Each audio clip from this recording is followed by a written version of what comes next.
It's William over at Keith Pearson Toyota. I'm the technology guru, and today I'm going to show you how to use Apple Carplay and connect your Apple Carplay onto the 2021 Toyota RAV4. So you'll need your iPhone cable, and you need an iPhone.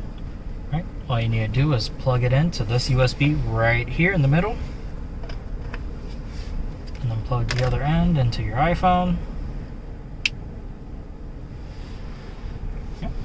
Once it's plugged in, it's going to say Apple CarPlay is available for this device. You're going to hit always enable.